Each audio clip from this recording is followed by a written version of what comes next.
Alhamdulillahi Rabbil Alameen. Nahmaduhu wa nasta'inuhu wa nu'minu bihi wa natawakkalu alayhi. Wa na'udhu billahi min shururi anfusina wa min sayyiati a'malina. Man yahdihillahu fala mudilla lahu wa man yudlil falan tajida lahu waliyyan murshida. اللهم صل على محمد وعلى آل محمد كما صليت على إبراهيم وعلى آل إبراهيم إنك حميد مجيد. اللهم بارك على محمد وعلى آل محمد كما باركت على إبراهيم وعلى آل إبراهيم إنك حميد مجيد. أما بعد فإن خير الحديث كتاب الله وخير الهدي هدي محمد صلى الله عليه وسلم وشر الأمور محدثاتها وكل محدثة بدعة وكل بدعة ضلالة وكل ضلالة في النار. يا أيها الذين آمنوا اتقوا الله حق تقاته ولا تموتن إلا وأنتم مسلمون. സ്നേഹമുള്ള സത്യവിശ്വാസികളെ വിശ്വാസിനികളെ ലോകരക്ഷിതാവും പ്രപഞ്ചങ്ങളുടെ പരിപാലകനുമായ അല്ലാഹുവിന്റെ ആജ്ഞകളും നിർദ്ദേശങ്ങളും ജീവിതത്തിന്റെ എല്ലാ മേഖലകളിലും പാലിക്കണമെന്ന് ഉണർത്തുകയാണ്, ഓർമ്മപ്പെടുത്തുകയാണ്. റഹ്മാനായ റബ്ബ് നമ്മുടെ ഈ കൂടിച്ചേരൽ ഉഖ്റവിയായ ലോകത്തേറെ നന്മകൾ ലഭിക്കുന്ന അമലുകളിൽ ഉൾപ്പെടുത്തി അനുഗ്രഹിക്കുമാറാകട്ടെ. പ്രിയപ്പെട്ട സത്യവിശ്വാസികളെ, നമ്മളെ സംബന്ധിച്ചിടത്തോളം വളരെ ഗൗരവമായി നമ്മൾ ചിന്തിക്കേണ്ടുന്ന മഹാനായ ജിബ്രീൽ അലൈഹിസ്സലാം പ്രവാചകൻ സ്വല്ലല്ലാഹു അലൈഹി വസല്ലമക്ക് കൊടുത്ത ഒരു ഉപദേശത്തെക്കുറിച്ചാണ് സംസാരിക്കുന്നത്. എന്താണ് ആ ഉപദേശം? പ്രവാചകൻ സ്വല്ലല്ലാഹു അലൈഹി വസല്ലമ തന്നെ വിശദീകരിക്കുകയാണ്. മാ സാല ജിബ്രീലു യൂസിനി, ജിബ്രീൽ എനിക്ക് വസിയത്ത് നൽകിക്കൊണ്ടേയിരുന്നു. ആരുടെ വിഷയത്തിൽ? ബിൽ ജാരി, അയൽവാസിയുടെ വിഷയത്തിൽ.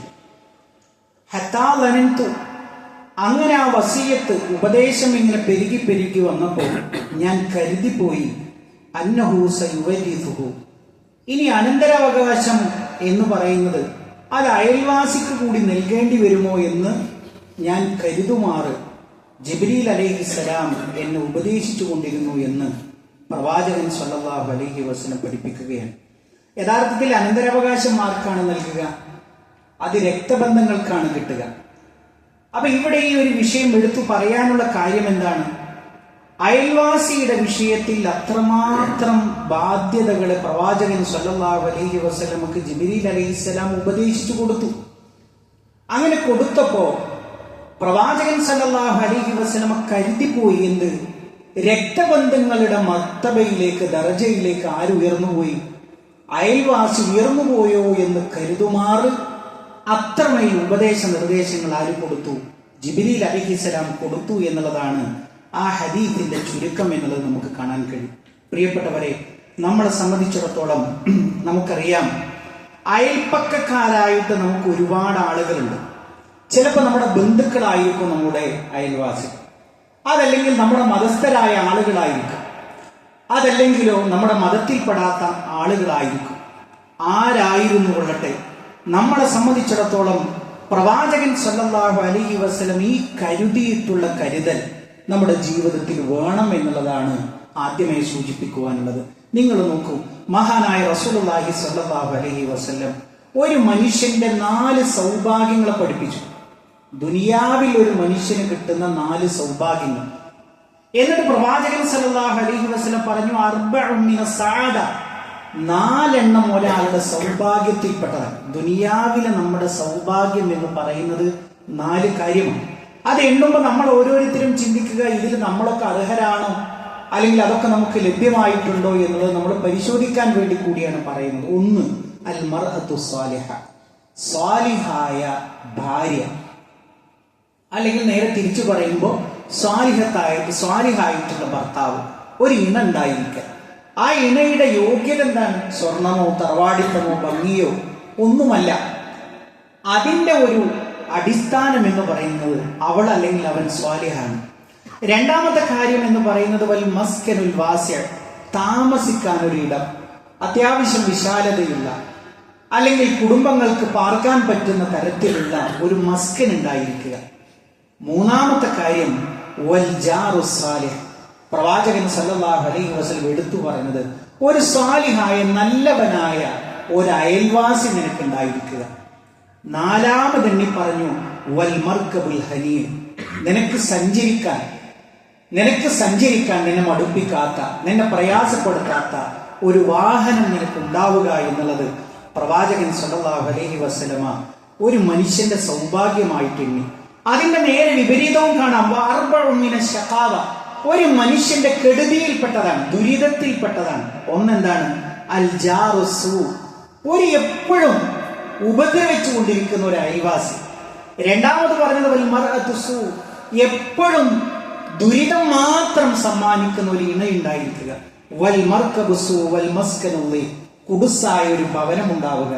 അതേപോലെ തന്നെ നാലാമത് പറഞ്ഞത് ഒരു മോശപ്പെട്ട ഒരു വാഹനം ഉണ്ടായിരിക്കുക. ഇതൊരു മനുഷ്യന്റെ ദുരിതമാണ് എന്ന് പ്രവാചകൻ സല്ലല്ലാഹു അലൈഹി വസല്ലം പഠിപ്പിച്ചു. അപ്പൊ നമ്മുടെ വിഷയത്തിലേക്ക് എത്തി നിൽക്കുന്നത് എന്താണ്? നമ്മളുടെ സൗഭാഗ്യമാണ് ഒരു സ്വാലിഹായ, ഒരു നല്ലവനായ ഒരു അയൽവാസി നമുക്ക് ഉണ്ടാവുക എന്നുള്ളത്. നിങ്ങൾ നോക്കൂ, പ്രവാചകൻ സല്ലല്ലാഹു അലൈഹി വസല്ലമ നമുക്ക് പഠിപ്പിച്ചു തരുന്ന ഒരു കാര്യം, ഒരു മനുഷ്യന്റെ ഉംറിൽ, ആയുസ്സിൽ വർധനവ് നൽകും. ഏതൊക്കെ കാര്യങ്ങൾ പ്രവാചകൻ എണ്ണി പഠിപ്പിച്ചു? സിലത്തുർ റഹ്, കുടുംബ ബന്ധം ചേർക്കുക. കുടുംബ ബന്ധം എന്ന് പറഞ്ഞാൽ നമ്മളെ ഇങ്ങോട്ട് സന്ദർശിക്കുന്നവരെ അങ്ങോട്ട് സന്ദർശിക്കുക എന്നത് അത് പ്രത്യുപകാരം മാത്രമാണ്. യഥാർത്ഥത്തിൽ ബന്ധം ചേർക്കുക എന്ന് പറഞ്ഞാൽ നമ്മൾ ഒരു നിലക്കും സന്ദർശിക്കാത്ത, അല്ലെങ്കിൽ അതിനൊരു വിഷമം നേരിടുന്ന, അല്ലെങ്കിൽ ഒരു ബന്ധത്തിൽ പ്രയാസപ്പെട്ട ആളുകൾ അങ്ങോട്ട് പോയി സന്ദർശിക്കുന്നതിനാണ് സിലത്തുർ റഹ്മ എന്ന് പറയുന്നത്, കുടുംബ ബന്ധം ചേർക്കുക. രണ്ടാമത്തെ ഒരു കാര്യം എന്ന് പറയുന്നത് ആയുസ്സിൽ വർധനവ് കിട്ടുന്ന നല്ല പെരുമാറ്റം, അത് ആയുസ്സിൽ വർധനവുണ്ടാക്കും. മൂന്നാമത്തെ കാര്യം വഹസ്നുൽ ജിവാർ, നല്ലൊരു അയൽവാസിയായി തീരുക എന്നുള്ളത്. എന്നിട്ട് പ്രവാചകൻ സല്ലല്ലാഹു അലൈഹി വസല്ലമ ഇതിനെ വിശദീകരിച്ചതിന് ശേഷം പറഞ്ഞു, ഇത് നിങ്ങളുടെ ആയുസ്സിനെ വർദ്ധിപ്പിക്കുന്ന കാര്യമാണ് എന്ന് പ്രവാചകൻ സല്ലല്ലാഹു അലൈഹി വസല്ലം നമ്മളെ പഠിപ്പിക്കുകയുണ്ടായി. അതുകൊണ്ട് പ്രിയപ്പെട്ടവരെ, നമ്മളെ സംബന്ധിച്ചിടത്തോളം വളരെ ഗൗരവമായ ഒരു കാര്യമുണ്ട്. നമ്മളുടെ അയൽപക്ക ബന്ധങ്ങളിൽ ഒരു വിശ്വാസി എന്നുള്ള നിലയ്ക്ക് നമ്മൾ പാലിക്കേണ്ടുന്ന അദബുകളെ കുറിച്ചാണ് പറയുന്നത്. ആരോ ആയിക്കൊള്ളട്ടെ, കാഫിർ ആയിക്കൊള്ളട്ടെ, മുസ്ലിം ആയിക്കൊള്ളട്ടെ, അടുത്ത ബന്ധുവാവട്ടെ, ചോരയാവട്ടെ, ആരും ആയിക്കൊള്ളട്ടെ, മൻ കാന യുഅ്മിനു ബില്ലാഹി വൽ യൗമിൽ ആഖിർ, അതാണ് അടിസ്ഥാനം. അയൽവാസിയോട് പെരുമാറുന്നതിന്റെ, പെരുമാറ്റത്തിന്റെ അടിത്തറ എന്താണ്? ഒരാൾ അള്ളാഹുവിലും അന്ത്യദിനത്തിലും വിശ്വസിക്കുന്നുവെങ്കിൽ ഫലാ യുഉദി ജാറഹു, അവന്റെ അയൽവാസി അവൻ ഉപദ്രവിക്കാൻ പാടില്ല എന്നുള്ളതാണ്. ഒരു ഹദീസിൽ ഒന്നും കൂടി വ്യക്തമായിട്ട് പഠിപ്പിക്കുകയുണ്ടായി, വല്ലാഹി ലാ യുഅ്മിൻ, വല്ലാഹി ലാ യുഅ്മിൻ, വല്ലാഹി ലാ യുഅ്മിൻ. പ്രവാചകൻ സല്ലല്ലാഹു അലൈഹി വസല്ലം 3 തവണ എടുത്തു പറഞ്ഞു, അള്ളാഹുവാണ് സത്യം, വിശ്വാസിയാവൂല, അള്ളാഹുവാണ് സത്യം, വിശ്വാസിയാവൂല. 3 തവണ എടുത്തു പറഞ്ഞു. ഞങ്ങൾ ചോദിച്ചു, മൻ യാ റസൂലല്ലാഹ്, അള്ളാഹുവിന്റെ റസൂലെ, ആര് വിശ്വാസിയാവില്ല എന്നാണ് അങ്ങ് പറയുന്നത്? പ്രവാചകന്റെ മറുപടി എന്താണ്? ലാ യഅ്മനു ജാറഹു ബവായിഖഹു, തന്റെ ഉപദ്രവത്തിൽ നിന്ന് അയൽവാസി നിർഭയനായി തീരുന്നത് വരെ. എങ്ങനെയൊക്കെ നമുക്ക് ഒരാളെ ഉപദ്രവിക്കാൻ കഴിയും? നാവ് കൊണ്ട് ഉപദ്രവിക്കാം, സ്വത്ത് കൊണ്ട് ഉപദ്രവിക്കാം, ശരീരം കൊണ്ട് ഉപദ്രവിക്കാം, അതല്ലെങ്കിൽ മനസ്സുകൊണ്ട് ഉപദ്രവിക്കുക. എങ്ങനെയൊക്കെ നിന്റെ ഉപദ്രവങ്ങളുണ്ടോ ആ ഉപദ്രവങ്ങളിൽ നിന്നൊക്കെ ആര് സുരക്ഷിതനായിരിക്കണം? നിന്റെ അയൽവാസി സുരക്ഷിതനായി തീരുന്നത് വരെ നിങ്ങളാരും ഈമാനികളാവുകയില്ല എന്നുള്ളത് പ്രവാചകൻ സല്ലല്ലാഹു അലൈഹി വസല്ലം പഠിപ്പിക്കും. എത്രമാത്രം വലിയ അദബുകളാണ്! നമ്മളൊന്ന് ആലോചിച്ച് നോക്കൂ. മാത്രമല്ല, ഏറ്റവും വലിയ പാപത്തെ കുറിച്ച് പഠിപ്പിക്കുന്നുണ്ട്. നമ്മൾ കേട്ടിട്ടുള്ളതാണ്. എന്താ പറയുന്നത്? പ്രവാചകൻ സല്ലല്ലാഹു അലൈഹി വസല്ലമയോട് ചോദിക്കുകയാണ്, അയ്യു ദംബി അഅ്ലം, അല്ലാഹുവിന്റെ റസൂലേ, ഏറ്റവും ഗുരുതരമായ പാപം ഏതാണ്? പ്രവാചകൻ സല്ലല്ലാഹു അലൈഹി വസല്ലം പറഞ്ഞു, അൻ തജഅല ലില്ലാഹി നിദ്ദൻ വഹുവ ഖലഖക, അല്ലാഹു നിനക്ക് വെള്ളം തരുന്നു, അതേപോലെ തന്നെ നിനക്ക് വായു തരുന്നു. അങ്ങനെ ഇരിക്കെ ആ അല്ലാഹുവിന് പുറമെ അവന്റെ പടപ്പുകളോട് നിങ്ങൾ ദുആ ചെയ്യുക. ഉദാഹരണമായിട്ട് പറഞ്ഞാൽ, മമ്പറം തങ്ങളെ കാക്കണേ എന്ന് പറയാം അപകടം വരുമ്പോൾ. ദാരിദ്ര്യം മാറാൻ വേണ്ടി തങ്ങളോട് വിളിച്ചു പ്രാർത്ഥിക്കുക. ഇതൊക്കെ ദാരിദ്ര്യം മാറ്റുന്നതും രോഗം ശിഫിയാക്കുന്നതും നിനക്ക് ശ്വസിക്കാനുള്ള വായു തരുന്നതൊക്കെ അള്ളയാണ്. അങ്ങനെയുള്ള അള്ളാഹുവാണെന്നിരിക്കെ അവന്റെ പടപ്പുകളോട് വിളിച്ചു പ്രാർത്ഥിക്കുക എന്നുള്ളതാണ് ഏറ്റവും വലിയ പാപം. അപ്പൊ വന്ന ആള് ചോദിച്ചു, സുമ്മായു അള്ളാഹുവിന്റെ റസൂൽ, പിന്നീട് ഏതാണ്? അപ്പൊ പ്രവാചകൻ സല്ലല്ലാഹു അലൈഹി വസല്ലം പറഞ്ഞു, തഖ്തുല വലദക ഖശിയതൻ യതഅമമക, നിന്റെ കൂടെ ഭക്ഷണം കഴിക്കും എന്ന് കരുതി കുഞ്ഞുങ്ങളെ കൊന്നുകളയുക. നമുക്കറിയാം പ്രവാചകൻ സല്ലല്ലാഹു അലൈഹി വസല്ലമയുടെ കാലഘട്ടത്തിൽ പെൺകുഞ്ഞാണ് ജനിച്ചതെന്ന് അറിഞ്ഞാൽ അതിനെ ജീവനോടുകൂടി കുഴിച്ചു മൂടുന്ന ഒരു രംഗം, പിശാച് കയറി വരുന്ന ഒരു രംഗാണ്. ഒരു കുഞ്ഞിന് 6 മാസം പ്രായമായിട്ടുള്ളൂ. അപ്പോഴാണ് ഭാര്യ വീണ്ടും ഗർഭിണിയായിട്ട് അറിയുന്നത്. അപ്പൊ പിശാച് നമ്മുടെയൊക്കെ മനസ്സിൽ, ഉമ്മമാരും ഉപ്പമാരും എല്ലാവരും ശ്രദ്ധിക്കേണ്ടുന്ന ഒരു കാര്യമാണ്. നമ്മുടെയൊക്കെ ആളുകൾ, ഫ്രണ്ട്സുകൾ നമ്മളോട് ഉപദേശം ചോദിക്കും. അപ്പൊ ഒരു ശൈത്താനീയത്തിന്റെ മറുപടിയല്ല. എന്താ ഈ ഹദീസിലൂടെ പറഞ്ഞത്? നിന്റെ ഒപ്പം ഭക്ഷണം കഴിക്കുമെന്ന് ഭയപ്പെട്ടുകൊണ്ട് നീ അതിനെ കൊന്നുകളയുക എന്ന് പറഞ്ഞാൽ ഓരോ വറ്റിലും നിന്റെ പേര് എഴുതി വെച്ചിട്ടുണ്ട്, അവിടേക്ക് നീ എത്തും. അത് നമ്മുടെ സമ്പാദ്യമല്ല. നീ കഴിക്കേണ്ടുന്ന ഭക്ഷണത്തിന്റെ അടുത്തേക്ക് നീ എത്തുക തന്നെ ചെയ്യും. അത് വിമാനം കയറിയിട്ടാണെങ്കിലും അവിടെ എത്തും. മരണത്തിന് നമ്മൾ സാക്ഷികളാവാറില്ലേ? എന്തിനപ്പാ മനുഷ്യ അവിടെ പോയി? വിമാനം ഇറങ്ങി റൂമിലേക്ക് എത്തിയില്ല, അല്ലെങ്കിൽ നാട്ടിലിറങ്ങി കുടുംബത്തിലേക്ക് എത്തിയില്ല. എന്തൊക്കെ കാണുന്നുണ്ട്? ഇതിൽ നിന്നൊക്കെ മനസ്സിലാകുന്ന കാര്യം എന്താണ്? നമുക്ക് ഉരുള ഉരുട്ടിയിട്ടുണ്ടോ ആ ഉരുളയിലേക്ക് നമ്മൾ എത്തും. നമുക്ക് ഉരുട്ടിയിട്ടില്ലെങ്കിലോ നമ്മുടെ തൊട്ടടുത്ത് മുമ്പിൽ നമുക്ക് പാത്രം കൊണ്ടുവച്ചാലും അതിൽ നിന്ന് നമ്മൾ കഴിക്കൂല. എത്ര കൃത്യമാണ് മറുപടി! ഇതാണ് ആ വ്യക്തിക്ക് രണ്ടാമതായി പ്രവാചകൻ സല്ലല്ലാഹു അലൈഹി വസല്ലം കൊടുത്ത മറുപടി. മൂന്നാമത് ചോദിച്ചു, സുമ്മ അയ്യു, പിന്നെ ഏതാണ് പ്രവാചകരെ ഗുരുതരമായ പാപം? അള്ളാഹുവിന്റെ റസൂല് കൊടുത്ത മറുപടി പ്രിയപ്പെട്ടവരെ നമ്മൾ പഠിച്ചു വെക്കണം. എന്താണെന്നറിയോ?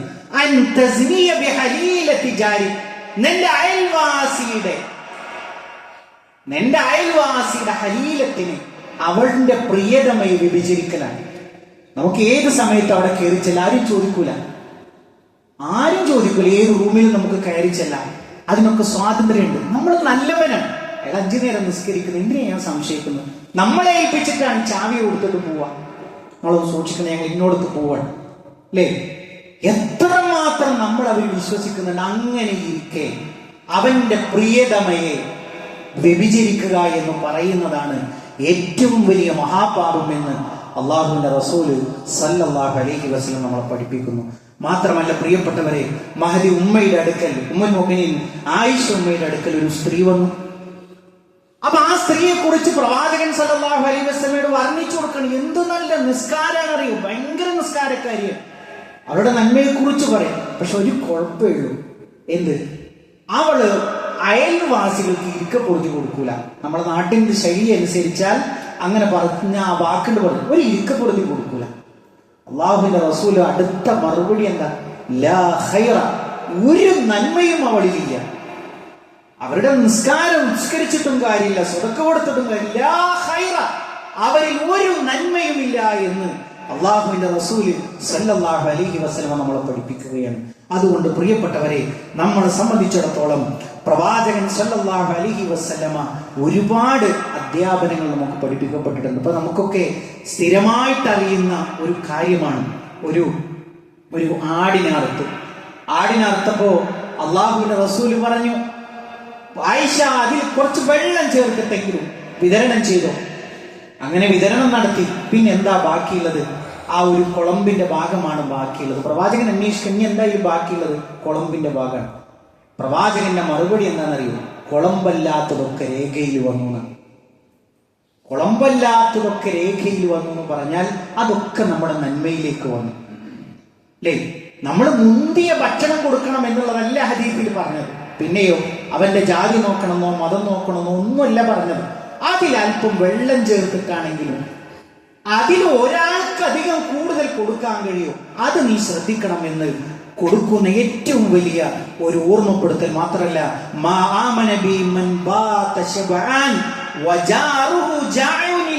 ഒരാള് വയറ് നിറച്ചു ഭക്ഷണം കഴിച്ചു, അവന്റെ അയൽവാസിയാണെങ്കിലോ അവൻ വിശന്നിരിക്കുകയാണ്. ഹദീസ് ആരംഭിക്കുന്ന അങ്ങനെയാണ്, വിശ്വാസിയേ അല്ല. അപ്പൊ നമ്മൾ എന്ത് ചെയ്യണം? കുറച്ചുണ്ട്, അപ്പൊ നമ്മുടെ വീട്ടിൽ എല്ലാവരും കഴിച്ചു. അപ്പോഴോ ഇനി അത് മാത്രമല്ല, ഭാര്യ പറഞ്ഞു അത് മാത്രമായിട്ട് എങ്ങനെ കൊടുക്കുക? അങ്ങനെയല്ല, അത് കൊടുത്തേ പറ്റൂ. ഒരു ഉരുളയാണെങ്കിലും അത് ഒരാൾക്ക് ഉപകരിക്കട്ടെ. ഈ ഒരു ചിന്താഗതിയുള്ളവനാണ് മുഅ്മിനായ വ്യക്തി എന്നുള്ളത് നമ്മളെ സംബന്ധിച്ചിടത്തോളം നമ്മൾ പഠിപ്പിക്കപ്പെട്ടിട്ടുണ്ട്. പ്രവാചകൻ പറഞ്ഞു, യാ നിസാഇൽ മുസ്ലിമാ, നമ്മുടെ ഉമ്മമാരെ വിളിച്ചുകൊണ്ട് പറഞ്ഞു, മുസ്ലിമത്തായ പെണ്ണുങ്ങളെ, ലാ തഹ്ഖിറന്ന ജാറത്തുൽ ലിജാറതിഹ, ഒരു അയൽവാസിയും തന്റെ അയൽവാസിനിക്ക് നിസ്സാരമാക്കരുത്. അതെന്ത്? ഒരു കുളമ്പിന്റെ ഒരു എല്ലാണെങ്കിൽ പോലും അതൊക്കെ ആരപ്പ കഴിക്കുക? നിങ്ങൾ നിസ്സാരാക്കരുത്. അങ്ങനെ പറഞ്ഞാൽ ആ എല്ല് കൊടുക്കണം എന്നല്ല അതിന്റെ അർത്ഥം.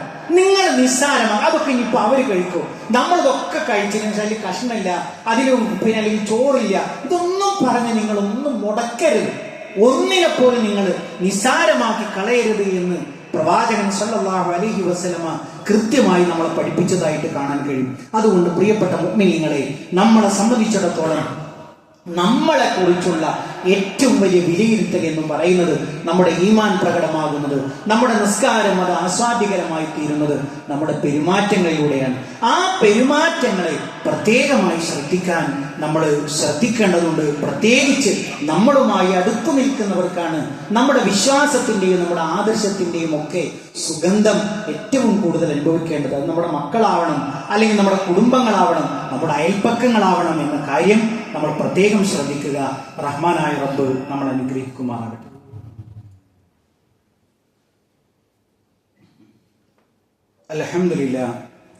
അൽഹംദുലില്ലാഹി റബ്ബിൽ ആലമീൻ വസ്സലാത്തു വസ്സലാമു അലാ റസൂലിൽ അമീൻ വഅലാ ആലിഹി വസഹ്ബിഹി അജ്മഈൻ, അമ്മാ ബഅദ്.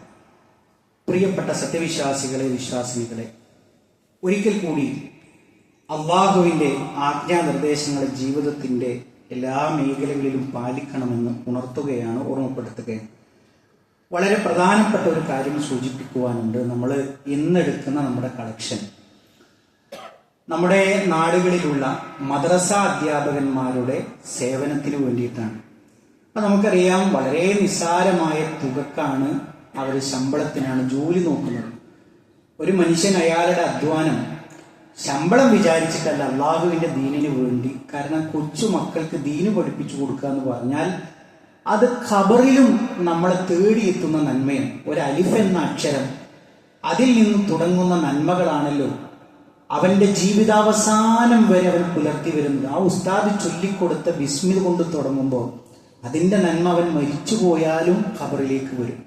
അത് ഇഷ്ടപ്പെട്ടുകൊണ്ടാണ് ആ ഉസ്താദുമാർ അത് ചെയ്യുന്നത്. നമ്മളുടെ സമൂഹത്തിൽ അങ്ങനെയുള്ള ആളുകൾക്ക്, അങ്ങനെ ഇഷ്ടം കൂടുന്ന ആളുകൾ വളരെ കുറവാണ്.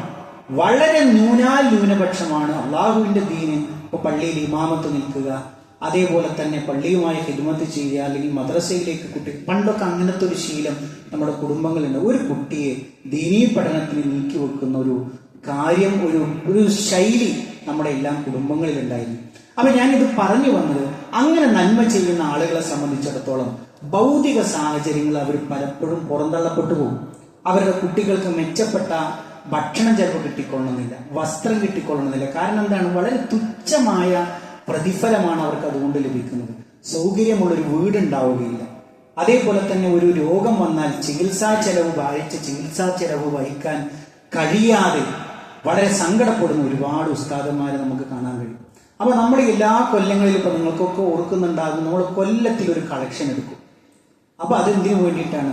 ഉസ്താദന്മാർക്ക് വീടുണ്ടാക്കി കൊടുക്കാനും, അവരുടെ വീട്ടു ചെലവുകൾക്കും, അവരുടെ ചികിത്സാ സൗകര്യങ്ങൾക്കും, അവരുടെ മക്കളുടെ പഠനങ്ങൾക്കും. അവരൊക്കെ നമ്മുടെ മക്കളെ പോലെ പഠിച്ചു വരട്ടെ. കാരണം അവരാണ് നമ്മുടെ മക്കൾക്ക് ദീന് പകർന്നു കൊടുക്കുന്നത്. അപ്പൊ അവർക്ക് അള്ളാഹു കൊടുക്കുന്ന പ്രതിഫലത്തിനോട് ഒപ്പം നമ്മളെ കൊണ്ടാവുന്നത് വിധം അവരുടെ ജീവിതം കരപ്പിടിപ്പിക്കാൻ വേണ്ടി, പച്ച പിടിപ്പിക്കാൻ വേണ്ടി നമ്മൾ എന്ത് ചെയ്യണം? ഓരോരുത്തരും ഇന്നത്തെ ഒരു കളക്ഷനുമായിട്ട് സഹകരിക്കണം എന്നതാണ് ആദ്യമായിട്ട് സൂചിപ്പിക്കാനുള്ളത്. രണ്ടാമത്തെ ഒരു വിഷയം എന്ന് പറയുന്നത്, പ്രിയപ്പെട്ടവരെ, നമ്മുടെ വിഷയവുമായി ബന്ധപ്പെട്ട് ഇപ്പോൾ പല ആളുകളെ സംബന്ധിച്ചിടത്തോളവും അയൽപ്പക്ക മര്യാദകളിൽ വീഴ്ച പറ്റുന്ന ആളുകളുണ്ട്. ഇപ്പൊ നമുക്കൊക്കെ അറിയാം, പണ്ടൊക്കെ കാലങ്ങളിൽ ചെറിയ അതിർത്തി തർക്കത്തിന്റെ പേരിൽ അകന്നു കഴിയുന്ന ഒരുപാട് ആളുകളെ നമുക്ക് കാണാൻ കഴിയും. ഇവിടെയൊക്കെ നമ്മൾ ശ്രദ്ധിക്കേണ്ടുന്ന ഒരു കാര്യം, അതിന് കുറേ കുറുക്കു വഴികളുണ്ട് കേട്ടോ. ഒരു മനുഷ്യന്റെ അതിരുകൾ മോഷ്ടിക്കാൻ വേണ്ടി ഒരുപാട് സൂത്രങ്ങളുണ്ട്. അവിടെയൊക്കെ നമ്മൾ മനസ്സിലാക്കേണ്ടത്, നമുക്ക് ഒരു ചാണ് കുറഞ്ഞാൽ, ഒരു സെന്റ് കുറഞ്ഞാൽ, ഒരു സെന്റ് മറ്റൊരാളുടേത് നമുക്ക് അധികമായിട്ട് വന്നാൽ അള്ളാഹു 7 ഭൂമികൾ അവന്റെ ചുമലിൽ വെച്ചു കൊടുക്കും എന്നുള്ളതാണ്. അതിന്റെ ഒരു ഭാരം ആലോചിച്ച് നോക്ക് പ്രിയപ്പെട്ടവരെ. ഖിയാമത്തിലെ ശിക്ഷയെ കുറിച്ചാണ് പറയുന്നത്. ഇവിടെ ഒരു സെന്റ് ഭൂമിക്കല്ലേ അവൻ അത്യാഗ്രഹം കാണിച്ചത്. അപ്പൊ അള്ളാഹു അവന് മതിയാക്കുകയാണ്. 7 ഭൂമികളെ അവന് അള്ളാഹു സുബ്ഹാനഹു തആല അവര് വെച്ചു കൊടുക്കും. എന്തൊരു ദുരിതമാണത്. നമ്മളെ സംബന്ധിച്ചിടത്തോളം അതല്ല പ്രിയപ്പെട്ടവരെ പ്രധാനം.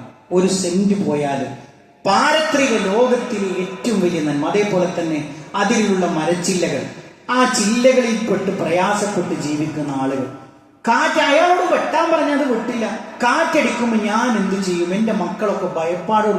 അങ്ങനെ നമ്മളെ കുറിച്ച് പ്രതിസ്ഥാനത്ത് വരാൻ പാടില്ല. ഈ ശബ്ദം കേൾക്കുന്ന ഒരാളും അതിലുണ്ടാകാൻ പാടില്ല. നമ്മളുടെ പറമ്പിലെ ഒരു ചില്ല കാരണം നമ്മളുടെ അയൽവാസികൾ പേടിയോടുകൂടി കഴിയും. പാടില്ല പ്രിയപ്പെട്ടവർ. എന്ത് ഈമാനാ നമുക്കുള്ളത്. നമ്മുടെ നിസ്കാരം എന്തിനാണ് നമ്മൾ നിസ്കരിക്കുന്നത്, നമ്മൾ ആലോചിക്കേണ്ടുന്ന ഒരു കാര്യം.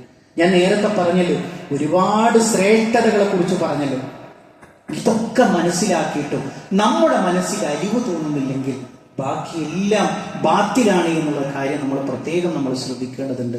അതോടൊപ്പം പ്രിയപ്പെട്ടവരെ, നമ്മളെ സംബന്ധിച്ചിടത്തോളം അവരുമായി ബന്ധപ്പെട്ടിട്ട് പല ആളുകളും നമ്മൾ സംസാരിക്കുമ്പോൾ എന്താ ആ വീട്ടുകാരെ കുറിച്ച്, അവര് നമ്മളെ കുറിച്ച്. ഇപ്പോൾ പ്രവാചകൻ സല്ലല്ലാഹു അലൈഹി വസല്ലമയുടെ ഒരു പ്രമുഖനായ ഇബ്നു മസ്ഊദ് റളിയല്ലാഹു അൻഹു ആണെന്നാണ് എന്റെ സംശയം. ഒരാൾ വന്നിട്ട് പറയണം, എന്ത്, ഓ ഇബ്നു മസ്ഊദ്, എന്റെ അയൽവാസി എന്നെ ഉപദ്രവിച്ചുകൊണ്ടേയിരിക്കണം. അങ്ങനെ ഉണ്ടാവുമല്ലോ.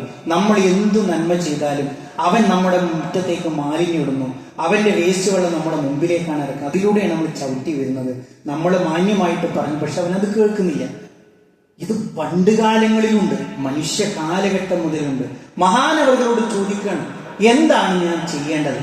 മഹാനവറുകൾ കൊടുത്ത മറുപടി എന്താണ്? അവൻ അല്ലാഹുവിനെ അനുസരിക്കേണ്ട വിഷയത്തിൽ അവൻ ധിക്കരിക്കുകയാണ്. അള്ളാഹിനോട് അവൻ ധിക്കാരാണ് കാണിക്കുന്നത്. പക്ഷേ നീ എന്ത് ചെയ്യണം? ആ വിഷയത്തിൽ അള്ളാഹുവിനനുസരിക്കണം. അവൻ എന്നോട് ഇങ്ങനെയാണല്ലോ, ഞാൻ അവനോട് അതിന് പ്രതികാരം ഇതൊക്കെ ചെയ്തിട്ട് ഞാനെന്തോ മിണ്ടാണ്ടിരുന്ന് ഞാൻ ഒന്നും അല്ലാതായി പോകില്ലേ? അങ്ങനത്തെ ഒരു ശൈത്താനിയത്ത് വരാൻ പാടില്ല. നമ്മളെ സംബന്ധിച്ചിടത്തോളം അതിലും ആ ഒരു വിഷയത്തിലും അള്ളാഹുവിനെ അനുസരിക്കുകയാണ് വേണ്ടത് എന്ന് നമ്മൾ പ്രത്യേകമായിട്ട് ശ്രദ്ധിക്കേണ്ടതുണ്ട്. പ്രിയപ്പെട്ടവരെ, ഒരുപാട് കാര്യങ്ങൾ അതുമായിട്ട് പണ്ഡിതന്മാർ സൂചിപ്പിച്ചതുണ്ട്. ഞാനത് വിശദമാക്കുന്നില്ല. എന്തായിരുന്നാലും അതിൻ്റെ ദീനീപരമായ അടിത്തറ നമ്മൾ മനസ്സിലാക്കി. ആ അടിത്തറ നമ്മുടെ ഈമാനുമായി ബന്ധപ്പെട്ടതാണ്. ആ ഈമാൻ നമുക്കുണ്ടെങ്കിൽ അതിൻ്റെ ഒരു നന്മ നമ്മുടെ പ്രവർത്തനങ്ങളിലും നമ്മുടെ അയൽപ്പക്കങ്ങളിലും ഒക്കെ ഉണ്ടാവണം എന്ന് മാത്രമാണ് സൂചിപ്പിക്കുവാനുള്ളത്. റഹ്മാനായ റബ്ബ് ഈ ലോകത്തും വിജയം വരിക്കുന്ന മുഅ്മിനീങ്ങളിൽ മുത്തഖീങ്ങളിൽ നമ്മളെ എല്ലാവരെയും ഉൾപ്പെടുത്തി അനുഗ്രഹിക്കുമാറാകട്ടെ. ഇതേപോലെ അവന്റെ ജന്നാത്തുൽ ഫിർദൗസിൽ ഒരുമിച്ചിരിക്കാനുള്ള ഭാഗ്യം നൽകിയ അള്ളാഹു നമ്മളെ ഓരോരുത്തരെയും അനുഗ്രഹിക്കുമാറാകട്ടെ. ജീവിത അവസാനം വരെ മുഅ്മിനായി മുത്തഖിയായി ജീവിച്ച് മരണപ്പെട്ടു പോകാനുള്ള ഭാഗ്യം അള്ളാഹുവെ ഞങ്ങൾക്ക് ഓരോരുത്തർക്കും നീ പ്രദാനം ചെയ്യുന്ന റഹ്മാനെ. ഞങ്ങളുടെ കൂട്ടത്തിൽ രോഗങ്ങളെ കൊണ്ട്, മാറാവേദനകളെ കൊണ്ട്, മാറാവ്യാധികളെ കൊണ്ട് കഷ്ടപ്പെടുന്ന ഒട്ടനവധി ആളുകളുണ്ട്. അവർ ഞങ്ങളുടെ മാതാപിതാക്കളാണ്, ജ്യേഷ്ഠ അനുജന്മാരാണ്, ഭാര്യ ഭർത്താക്കന്മാരാണ്. അള്ളാഹുവേ, എല്ലാവർക്കും നീ മാനസികവും ശാരീരികവുമായ ശിഫ നീ പ്രദാനം ചെയ്യുന്ന റഹ്മാനെ. അള്ളാഹുവെ, ഞങ്ങളുടെ കുടുംബജീവിതത്തിൽ സന്തോഷത്തെ നീ പ്രദാനം ചെയ്യുന്ന റഹ്മാനെ. അള്ളാഹുവെ, സാലിഹായ മക്കളെ ഞങ്ങൾക്ക് നീ പ്രദാനം ചെയ്യുന്ന റഹ്മാനെ. അള്ളാഹുവെ, ഞങ്ങളുടെ ഇണകളിൽ കൺകുളിർമയും നീ പ്രദാനം ചെയ്യുന്ന റഹ്മാനെ. അള്ളാഹുവെ, ഞങ്ങളുടെ മാതാപിതാക്കൾക്ക് നീ പുറത്തു കൊടുക്കണമേ റഹ്മാനെ. അല്ലാഹുമ്മ ഗഫിർ ലിൽ മുഅ്മിനീന വൽ മുഅ്മിനാത്ത് വൽ മുസ്ലിമീന വൽ മുസ്ലിമാത്ത് അൽഅഹ്യാഇ മിൻഹും വൽ അംവാത്ത് إنك مجيب الدعوات يا قاضي الحاجات. اللهم أجرنا من النار، اللهم أجرنا من النار. اللهم ربنا تقبل منا إنك أنت السميع العليم وتب علينا إنك أنت التواب الرحيم. آمين آمين برحمتك يا أرحم الراحمين. اللهم صل على محمد.